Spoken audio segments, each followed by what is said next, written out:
Just checking.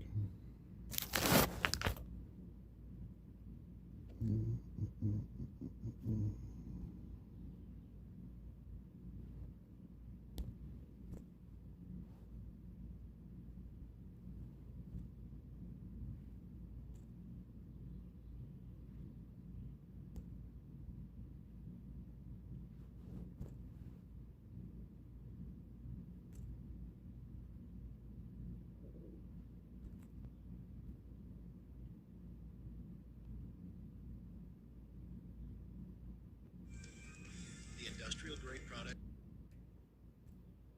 you need. Granger, for the ones who get it done.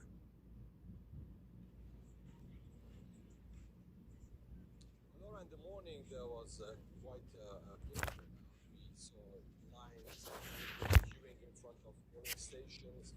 We visited several polling stations, and that was the case. Now,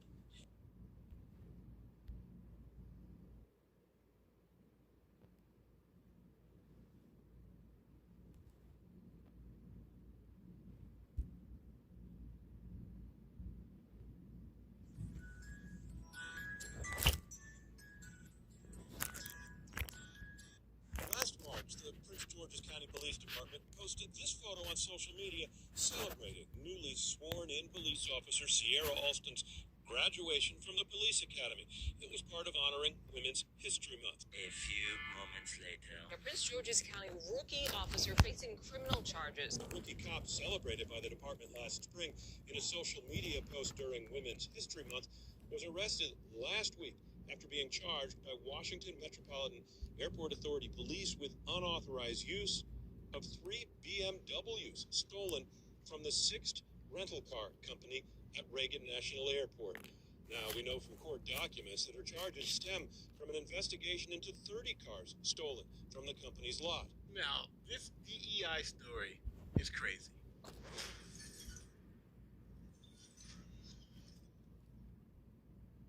So today we are in Prince George County, Maryland, home to about 1 million residents. Now, Prince George wanted to expand the police department and hire 300 new officers. So they took out an ad campaign to see if they can get more people to apply. Happening now in Maryland, there's a major recruiting effort underway within the Prince George's County Police Department. They're hoping to hire 300 new officers to protect and serve the community. Residents say they are glad the police are hiring more officers because of their concerns about crime. Well, the captain of the recruiting division says salaries for experienced officers start at $74,000 and entry-level officers will get $63,000. Now, Prince George is a very liberal place and they love DEI. So, with that in the background, they hired Sierra Alston. Now, Sierra was assigned to the Bureau of Patrol, and in March 2024, the department highlighted her graduation from the police academy with a social media post celebrating Women's History Month. Last March, the Prince George's County Police Department posted this photo on social media celebrating newly sworn-in police officer Sierra Alston's graduation from the police academy. It was part of honoring Women's History Month. Now, this is where things start getting a little crazy. See, the rental car company 6 has just discovered that 30 of their rental cars are missing from Reagan National Airport. It's like insane stuff. Come a second here. 30 cars stolen from the airport parking lot for one rental company. Yeah, Jim, that one got our attention too. That was in the affidavit. We asked a lot of questions to Sixt about this. Long and short, the affidavit says that corporate got word about 30 missing vehicles. They sent a team of investigators almost immediately to corporate of how this could possibly happen. Their only response was that they were cooperating with police on this investigation, Jim. I get panicked when I lose my car in a parking lot myself. I can't imagine losing 30, but that's another story for another day. David, thank you. So the police went to work. First, they looked at the high-end vehicles. They're a little easier to find because they all have GPS in them. So when they tracked down the first 2 BMWs, they find Sierra Alston's police police uniform in one and her Bluetooth connected to another. That rental car company is called Sixt. Earlier this year, they discovered around 30 cars were stolen from their Reagan location. Corporate sent a team to track them down and almost immediately found a stolen BMW outside an address connected with Alston in Southeast DC. A Prince George's County police jacket was found inside that car, as well as documents that connected Alston, according to police. Now, the police department asked Austin, hey, there was a stolen BMW found in front of your house with your police jacket inside it. Can you explain it? This was Austin's excuse. It's also alleged when confronted by an investigator last spring, she claimed she had taken an Uber and lost her jacket. When told that car was in front of her house, it's alleged she claimed she didn't live there. Now, you would think that would be enough, but police found a whole bunch more. Check it out. After further investigation, 2 other BMWs stolen from the lot were quickly located. In all, 2 of the BMWs had evidence that the radio had been connected to Alston's phone. The 3rd BMW is the same car driven by Alston to take her boyfriend to the hospital after he was stabbed in March, according to the affidavit. Now, an inheritance advance is a good option for beneficiaries who have an inheritance coming but can't afford to or don't want to wait for the long probate process to be completed before getting access to their funds. An inheritance advance is a cash payment made to a beneficiary when they assign a portion of their inheritance over to Inherit Now for an agreed-upon fee. Often, that cash payment can be received by the beneficiary in less than 72 hours, fast. Inherit Now gets paid out of the estate when probate is finally closed, on average 18 months later. The steps to getting an inheritance advance from Inherit Now are simple. First, a beneficiary contacts Inherit Now by Alston to take her boyfriend to the hospital after he was stabbed in March, according to the affidavit. Now, she was so reckless with it, she was even caught on police body cam footage driving a 3rd BMW. And she was seen with the 3rd BMW in DC police body cam footage. And as for that car, further investigation into that vehicle revealed that it was abandoned on April 9th in the area of Millingen Lane and Spring Accrue Road, Clinton, Prince George's County, Maryland, after the victim spoke with Officer Alston on her cell phone, the victim referring to the rental car company in this case. So after all the nonsense, the evasive questions, police just charged her. They had enough to charge her. Now to a story that we've been following closely. A Prince George's County rookie officer facing criminal charges. That officer appeared before a judge today. Sierra Alston faces 3 counts of unauthorized use of a vehicle. Ms. Alston, is there anything that you would like to say? Yes, get those cameras on my face. You like a cashew. Did you steal these cars? Did you? Prince George's County Police Officer Sierra Alston leaving the Arlington County District Court today after a brief appearance for her arraignment. Yesterday, the department revealed Alston was arrested last week and is facing felony charges for unauthorized use of 3 rental cars stolen from Reagan National Airport. 7 News obtaining the criminal complaint filed in Arlington, Virginia, is now alleged that just after that graduation picture was posted, the Sixt rental car company recovered 3 2024 BMWs taken from their lot between February and April. An airport authority police officer claiming that in one car they found a female PGPD jacket. In another, Alston's Instagram account was linked to the entertainment system, and that Alston was recorded driving the 3rd car during an interaction with a DC police officer. They also allege Alston's cell phone pinged near the airport on 3 occasions during the period when the cars were taken. The last time, just 5 days after her police graduation. So now, generally, at this point in the video, I'd be like, share, subscribe to like my YouTube stuff. But then, with this story, something strange has happened. See, the evidence in this case was pretty strong. Her ID and personal belongings with the police jacket were found in the car. The car was found in front of her house. She was seen on police body cam driving the car. She drove her boyfriend to the hospital in that car. Like, she was definitely using that vehicle. But for some reason, they dropped the charges against her in this particular case. With that, here it is. Car theft related charges against a former Prince George's County police officer were dropped on Thursday in Arlington. And here they don't even really go into why. They just kind of dropped them. Now, there are many reasons why prosecutors drop charges. For instance, the evidence may not have been as strong as they thought it was. And you could also have the situation where the witness isn't cooperating.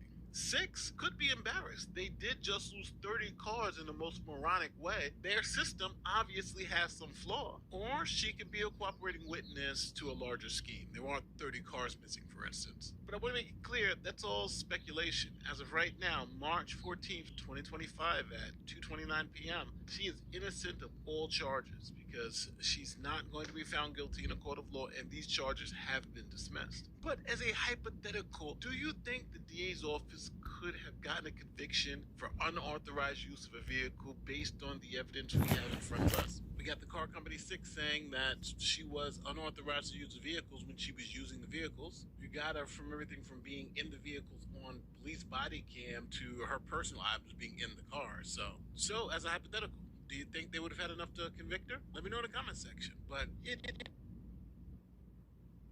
Drive in style with a 2025 Lexus ES 350, now available at Lexus of Riverside. Lease for just two-part hauls would dictate the narrative for the rest of the week, and but yeah, just ultimately, just proud of how I got back into it today. NBA superstar Giannis Antetokounmpo has notched a career-best 11th triple-double of the season. The Greek scored 32 points and contributed 15 assists and 11 rebounds.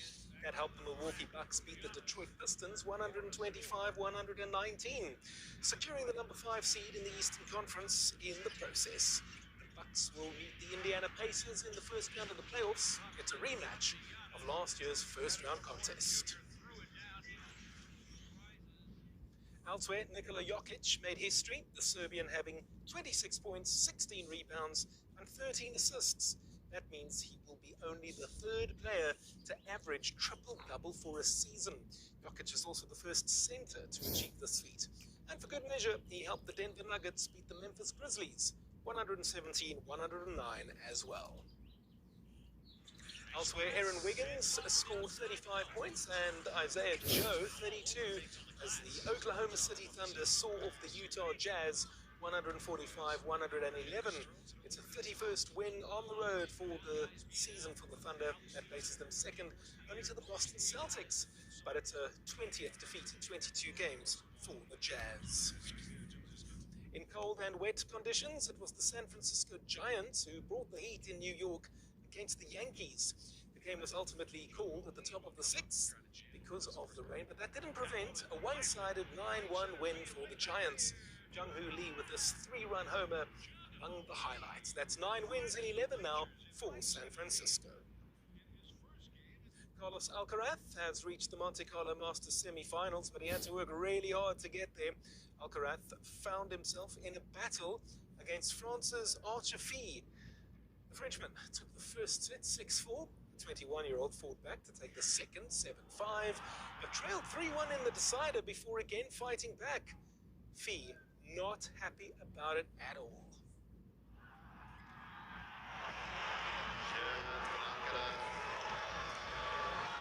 Alcaraz winning the third set 6-3, setting up a semi-final against Alejandro Davidovich Fokina. Sunil Narayan was the hero as the Kolkata Knight Riders ousted the Chennai Super Kings by 8 wickets in the IPL. Narayan with 3 dismissals as Kolkata bowled first. Chennai restricted to just 103 for 9 in their 20 overs. The West Indian then hit 44 with the bat as the Knight Riders reached the victory target with 9 overs and 5 balls to spare. Kolkata are 3rd in the standings. The Super Kings are 9th.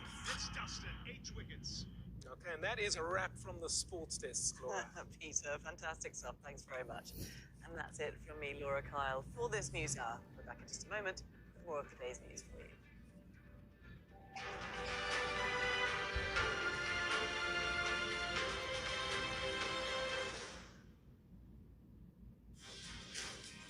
The world is shifting.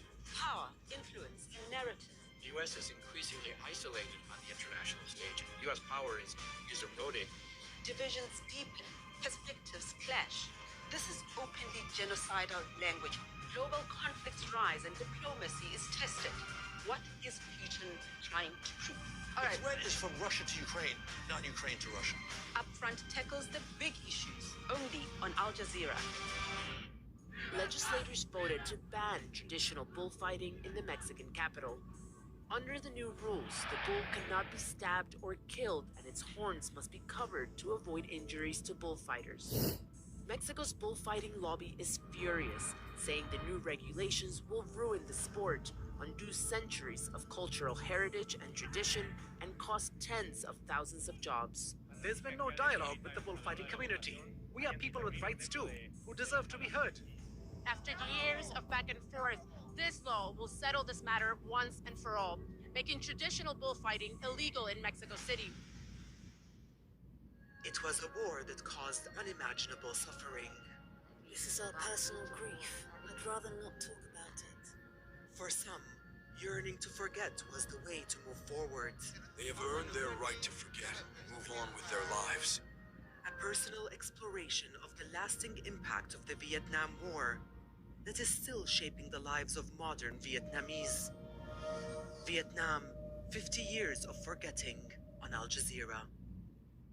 After 2 years of conflict, Sudan has been devastated by massacres, famine, and mass displacement. But in a major shift, the military has driven out paramilitary rapid support forces from the capital, Khartoum. So, could this be a turning point for Sudan and its people? Stay with Al Jazeera for all the latest developments.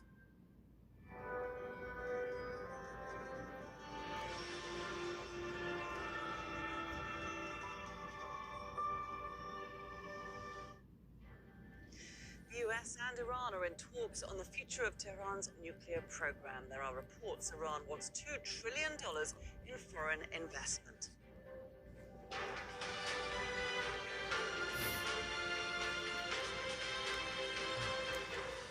Hello there, I'm Laura Kyle. This is Al Jazeera live from Doha. Also coming up, Israel's military says it's taken full control of a military corridor in southern Gaza, effectively cutting off Rafah from the rest of the Strip.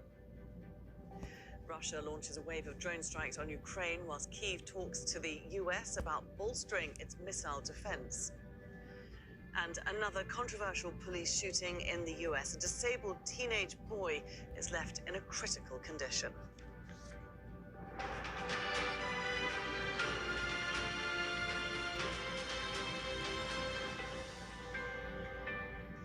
Iran wants $2 trillion in foreign investment, half of it from the US. Reports out of Tehran say that's the proposal being put forward by an Iranian delegation meeting in Oman for indirect talks on its nuclear program with American officials. President Donald Trump recently signed an executive order implementing additional so-called maximum pressure sanctions on Tehran, targeting oil revenues in particular. In Muscat, Iran's Foreign Minister Abbas Araghchi is leading the call for sanctions relief. The US is seeking guarantees Iran won't develop a nuclear weapon. I want them not to have a nuclear weapon. I want Iran to be a wonderful, great, happy country. But they can't have a nuclear weapon. And we're negotiating with them. On Saturday, we have a big meeting with them. With Iran, I want them to flourish, but they can't have a nuclear weapon.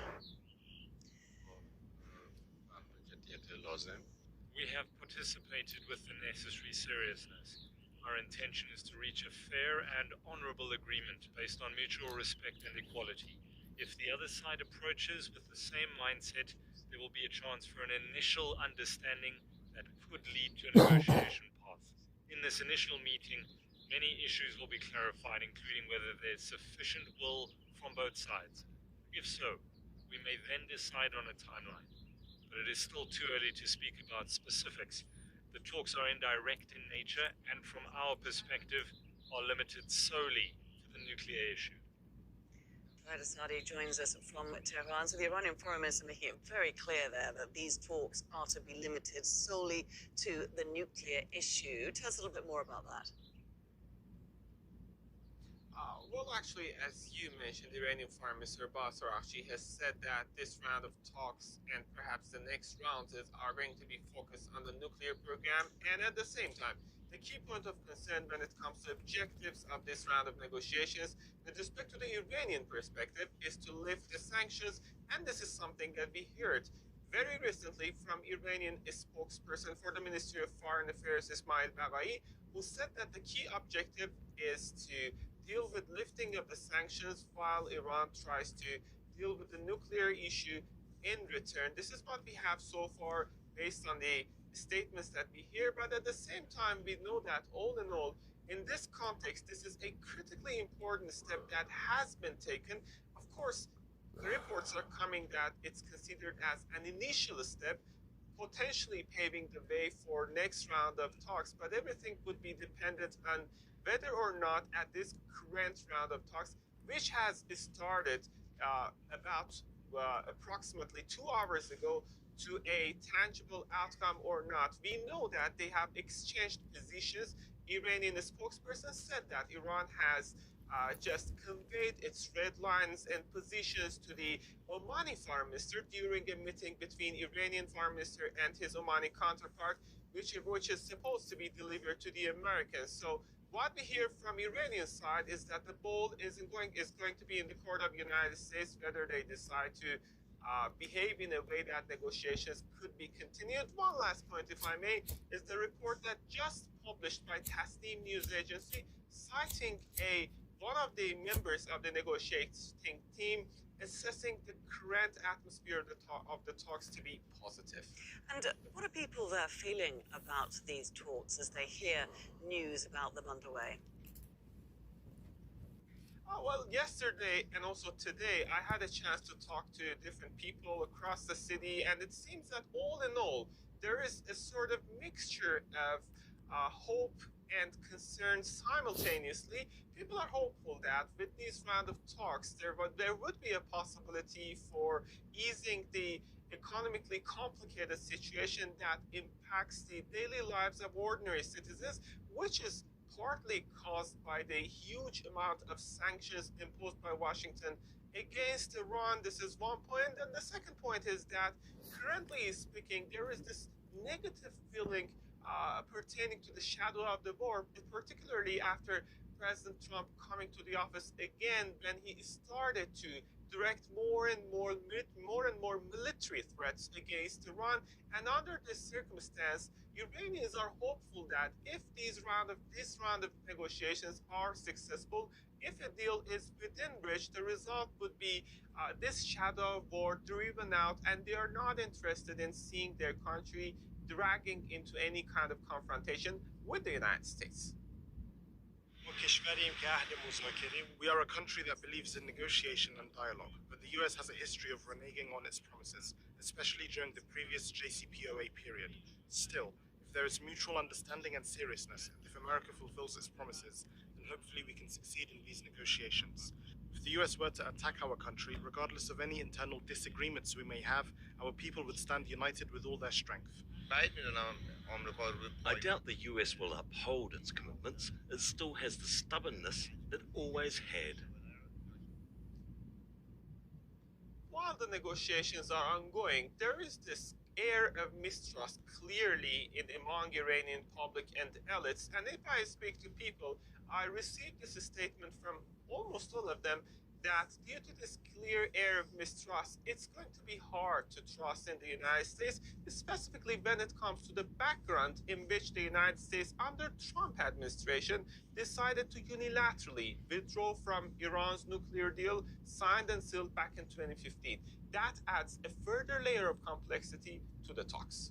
Okay, Tahir Azadi, many thanks indeed for joining us with that update from Tehran. Let's bring in Hassan Ahmadian, who is a professor at the University of Tehran, joins us now here on set. Great to speak to you once again. So these two sides, they've been talking indirectly for around about 2 hours, as Tahir was telling us. The Iranians are calling the atmosphere positive. Would you say this is a successful start to a process towards nuclear negotiations? I think that was what they meant to be. That was the intention for the Iranians and the Americans, I suppose.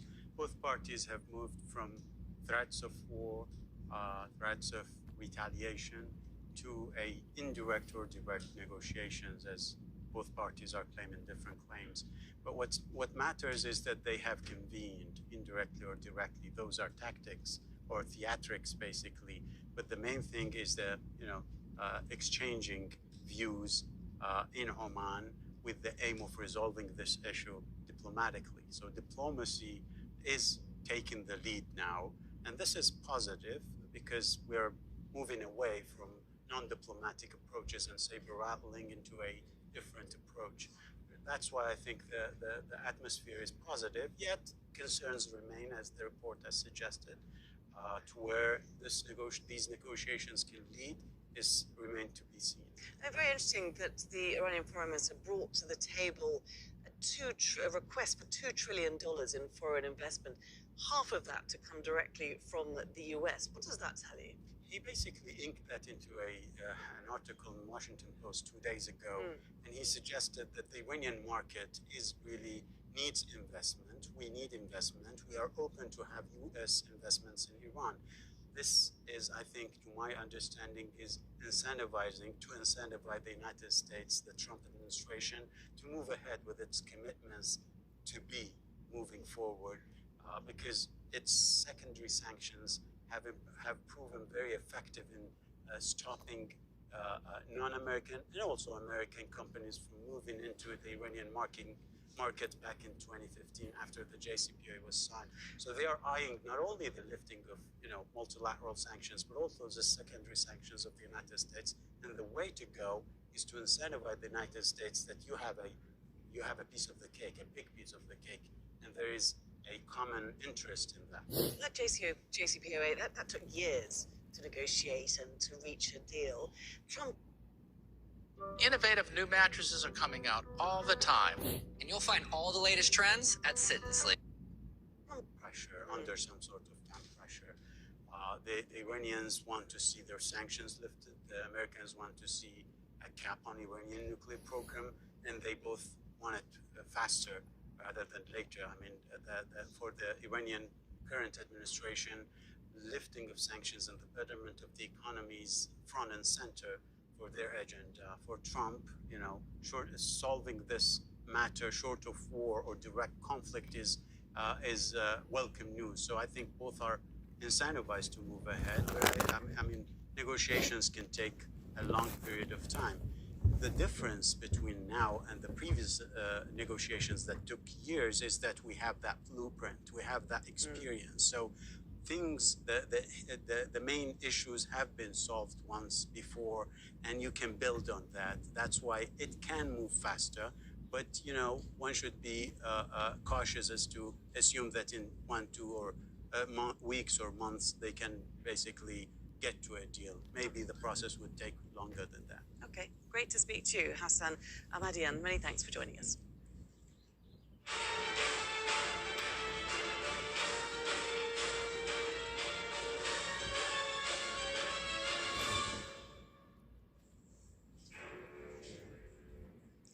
Israel's defense minister says the military has taken full control of the so-called Moraj corridor in Gaza, effectively cutting off the south from the rest of the Strip. This leaves Rafah totally blocked from Khan Yunis and other areas. Israel Katz says the military will also expand to other parts of Gaza. But it's not the only barrier that Israeli forces have created since the war began. The so-called Netzarim corridor, which cuts off the north from the rest of Gaza, has been a flashpoint in recent weeks, and the Philadelphia corridor runs along Gaza's southern border with Egypt. Let's bring in Noura Day. She's in Jordan's capital, Amman, and she's there because the Israeli government and the Palestinian Authority have banned Al Jazeera from reporting inside Israel and the occupied West Bank. So, Noura, we've got the Israeli Defense Minister saying that Rafah is now part of its security zone. Can you explain to us what that means?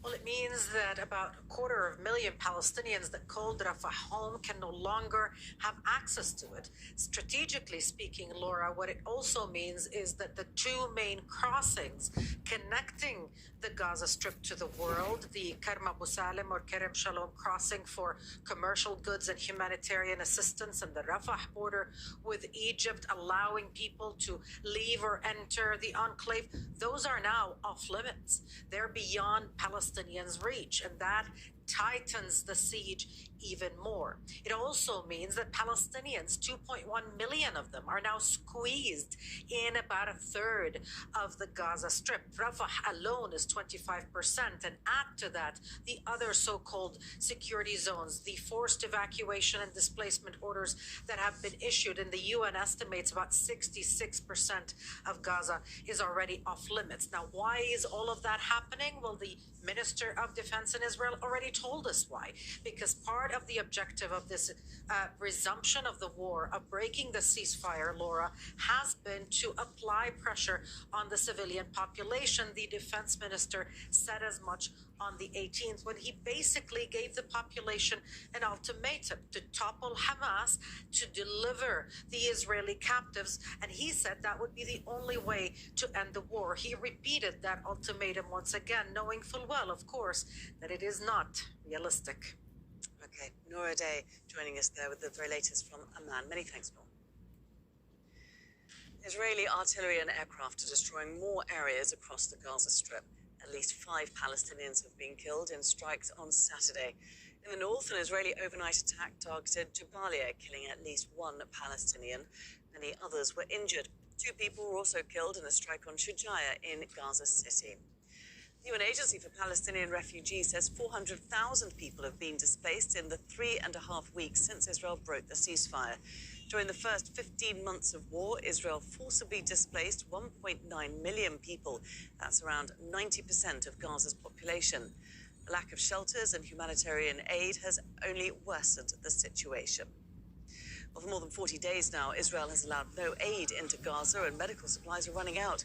The UN says 180,000 doses of routine childhood vaccines have been denied entry, leaving newborns and children without life-saving care. Maternal and child health essentials are at critically low levels. There's outrage in the US state of Idaho after police shot a disabled boy, leaving him in a critical condition with his leg amputated. Cell phone footage captured on Saturday shows the moment 17-year-old Victor Perez was shot in the town of Pocatello. Police say he was wielding a knife. The teenager's family say he's non-verbal, autistic, and intellectually disabled. Doctors have removed 9 bullets from his body. Still ahead here on Al Jazeera. The UK's lower house of parliament approves an emergency bill to protect British steel. And a year of water restrictions ends in Colombia's capital. The problem has not gone away.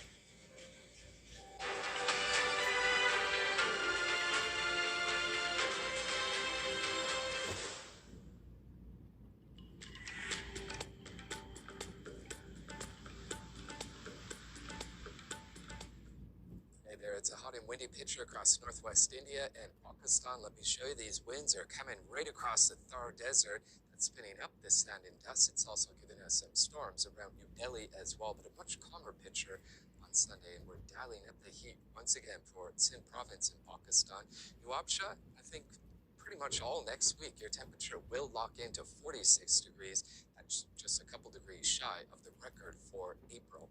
Myanmar, the rain and storms are filling in here. So for Yangon, you can expect copious amounts of rain really anywhere across Indochina. Disturbed weather will be the name of the game on Sunday. All of this has poured out of China.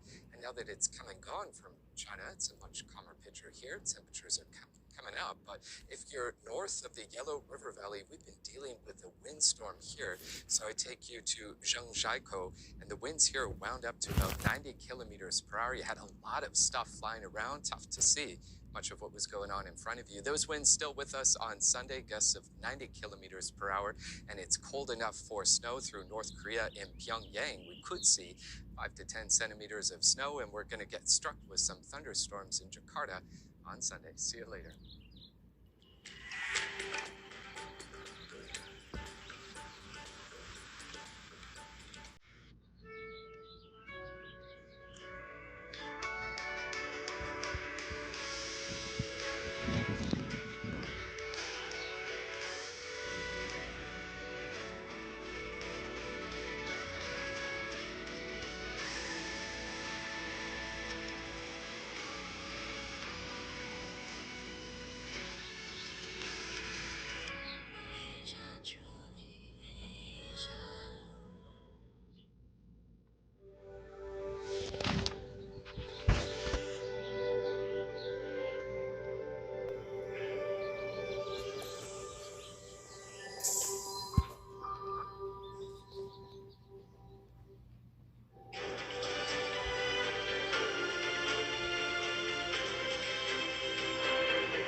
Jazeera. His reminder of our top stories this hour. US and Iranian delegations have just ended critical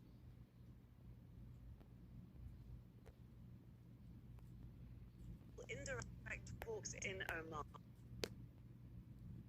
which aimed at ending the standoff on Tehran's nuclear program. The US is seeking guarantees Iran will not develop a nuclear weapon. In response, there are reports that Tehran wants an